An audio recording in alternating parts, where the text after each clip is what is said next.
زلزلے کے بعد جو پیسے ملے وہ کہاں گئے؟ ابھی تک ہمارے جو سکولز ہیں ان کی مرمت نہیں ہوئی. ان کا یہ مسئلہ بھی ہو سکتا ہے کہ آپ ہمارے اوپر جو حکومت لاتے ہیں وہ حکومت نہیں ہوتی, چون چون کا مربع ہوتا ہے. Even I am very confused. آج میں نے کسی کانٹینٹ پروڈیوسر سے پوچھا کہ کون ہے آج کل, تو اس نے کہا جی وہ ہے. میں نے کہا یہ تو پی ٹی آئی کا نہیں تھا. اس کا نہیں وہ پی ٹی آئی کا تھا لیکن یہ ہو گیا. میں نے کہا اچھا نہیں سوری یہ پی پی پی کا تھا نا. اس کا ہاں یہ پی پی پی کا تھا لیکن پھر وہ پی ایم ایل این میں چلا گیا. مطلب آزاد جموں کشمیر میں کبھی بھی ایسی کوئی گورنمنٹ نہیں رہی جس کو آپ کہہ سکیں کہ لوگوں کی نمائندگی کر رہی ہے, اور اس کے بہت سے ریزنز ہیں. ولاگ بہت لمبا ہو جائے گا. بٹ آج جو ہو رہا ہے اس کو سیریسلی لینا چاہیے, بیکاز یہ جو احتجاج ہو رہا ہے یہ کشمیری کی تھوڑی سی ریزینٹمنٹ ہوگی, ادھر بھی ہوگی بارڈر کے اس پار بھی ہوگی. اس کا فائدہ بیرون ملک بیٹھے ہوئے جو فارن فنڈنگ ہے وہ لیتے ہیں, اور انہوں نے نہ آپ کو آٹے میں انٹرسٹڈ ہے, نہ بجلی میں انٹرسٹڈ ہے, نہ آپ کی سڑکوں میں انٹرسٹڈ ہے, نہ آپ کے حالات بہتر کرنے میں انٹرسٹڈ ہے.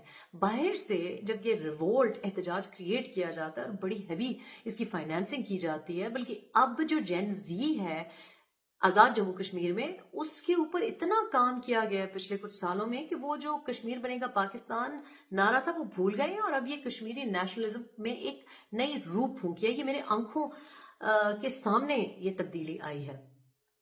اب اس کا مقصد کیا ہے؟ مقصد یہ ہے کہ جیسے فلسطین میں کھٹ پٹ کی اور آپ کو یہ بتایا گیا کہ جی اسلام اور یہود کی لڑائی ہو رہی ہے, ایسا نہیں ہو رہا. ان کو پانی چاہیے, ان کو واٹر بیس چاہیے, ان کو اس طرف کا بھی سوئز کنال بھی چاہیے, ان کو غزہ کا بھی چاہیے, ان کو ڈیڈ سی کا بھی چاہیے. That is what they want, اور یہ پرانے زمانے سے ان کو چاہیے. اس وجہ سے فرانس نے ایک زمانے میں سوئز کنال کھودی تھی, اور پھر برٹش نے سوچا ہاں ہمیں چاہیے. ان کو صرف ہم سے تیل نکالنا ہے عربی ممالک سے, اور پھر اس کا کوئی واٹر ویز ڈھونڈنے ہیں کہ جو سی چینلز آپ جن کو کہتے ہیں وہ چاہیے ان کو. اور اس کے اوپر آپ ایک نظریاتی یا مذہبی لڑائی کا ڈھونگ رچاتے ہیں. ادھر بھی یہی ہو رہا ہے, کشمیر میں بھی. کشمیر میں کیوں ہو رہا ہے؟ کیونکہ چائنا کنٹینمنٹ ہے. اب سمجھ آئی ہے امریکہ کو بھی کہ جی رشیا سے زیادہ چائنا بہت تیزی سے آگے آ رہا ہے, ان کو روکنا ہے. اب وہ روک تو سکتے نہیں ہیں. چائنا ایکچولی کشمیر میں بہت زیادہ پاؤنڈ جما بھی چکا ہے, اینڈ اس کو کنٹین کرنے کا بس یہ طریقہ ہے کہ وہاں پہ احتجاج ہو, وہاں پہ وائلنس ہو, وہاں پہ علیحدگی کی باتیں کی جائیں, اور اس علیحدگی کو فنڈ کرنے والے بڑے بیٹھے ہوئے ہیں جن کا واقعی بھی دل دکھتا ہے. ان کے پاس پیسہ بھی بہت ہے. آئی نو کہ یو کے میں کشمیریز کے پاس بہت فائدہ بہت پیسہ ہے, اور ان کو ایک اٹیچمنٹ بھی ہے. تو لوگوں کی ریزنٹمنٹ تھوڑی سی ہلکی پھلکی ہو, اس کو ہوا دینا, تیلی لگانا, ان کو بہکانا برگلانا بڑا آسان ہے, لیکن ان کو کچھ نہیں ملے گا. ابھی بھی جیسے فلسطین کو کسی نے نہیں آزاد کیا, فلسطین کو کوئی ہوم لینڈ نہیں مل رہا, بلکہ ہم جیسے ممالک نے, عربیوں نے, اور پیلسٹائن اتھارٹی کا اگزامپل دیا جا رہا ہے, ہم نے فلسطینیوں کی شہادتوں کا بالکل بحرم نہیں رکھا. اور ہم نے کیا کیا ہے کہ کلونیلزم کو, امپیریلزم کو انوائٹ کر کے دوبارہ ایک سیکیورٹی پیرامیٹر دے کے اسرائیل کی بربریت کو انڈورس کیا ہے. ہم نے تو جو مثال قائم کی ہے کہ فلسطینیوں کا جو حق خود ارادیت تھا, سیلف ڈٹرمنیشن, اس کو پوچھا ہی نہیں, ان کو سٹیک ہولڈر ہی نہیں بنایا.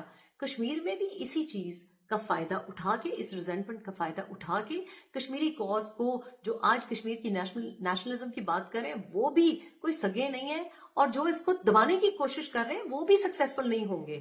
بلکہ فورس کا استعمال چاہے آپ اسلام آباد پریس کلب میں کریں یا آپ کشمیر کے اندر کریں, فائدہ نہیں ہوگا.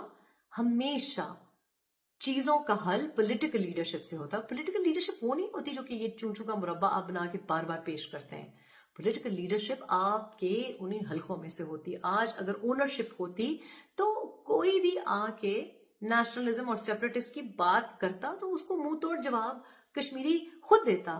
لیکن لوگوں کی ریزنٹمنٹ ہے, اور لوگوں کی ریزنٹمنٹ صرف شاید اتنی ہی ہو کہ بھئی ہماری بات نہیں سنی جا رہی, یا ہماری اوپر حکمرانی کا صرف ہم کو حق ہے. اور یہ جو اس قسم کے لوگ ہیں جو کبھی ایک پارٹی سے چھلانگ مار کے دوسری پارٹی میں جاتے ہیں, یہ صرف اپنے پیٹ بھرے جا رہے ہیں, یہ صرف اپنے فارم ہاؤسز بنائے جا رہے ہیں, یہ تو یہاں پہ رہتے بھی نہیں ہیں.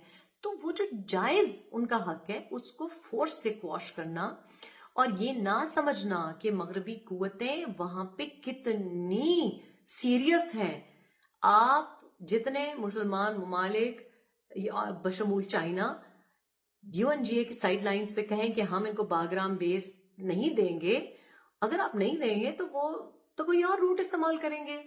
اینڈ یہ جو طریقہ واردات ہے یہ صدیوں سے چلی آئی ہے. یہ جو انریسٹ کریٹ کرنے کی جس کو ہم کلچر وارز کہتے ہیں, جس کو ہم انارکی کہتے ہیں, یہ بڑا آسان طریقہ ہے کہ خود آپ کے کوئی باڈی بیگز ہی نہ جائیں, خود آپ بوٹس آن دا گراؤنڈ ہی نہ ہوں, آپ کو کوئی US کانگریس کو جواب نہ دینے پڑے اور نہ آپ کے کوئی US ویٹرنز بنے, لیکن ادھر ہی لوگوں کو آپس میں لڑاؤ, پھوٹ ڈالو, انریسٹ کاز کرو.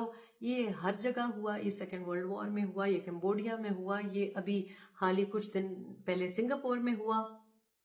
تو یہ جو کوورٹ ایکٹیویٹی ہے جو کہ انریسٹ اور دھرنا احتجاج کی سیاست سے ہو سکتی ہے, وہ بہت فول پروف طریقہ ہے کہ کھٹ پٹ لگی رہے, لوگوں کا دھیان بھی بڑھ جائے.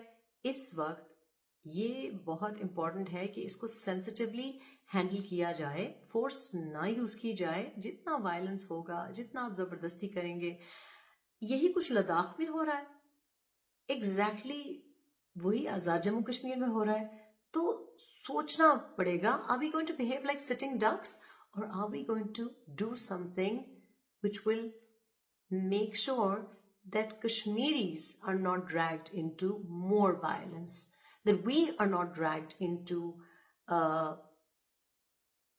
ulterior agenda of Western powers to infiltrate, to create unrest, to create anarchy, not to give Kashmiris a separate homeland, not to give Palestinians a separate homeland, but to make sure that they come in, control their rivals, and take up all of our resources. Think about that.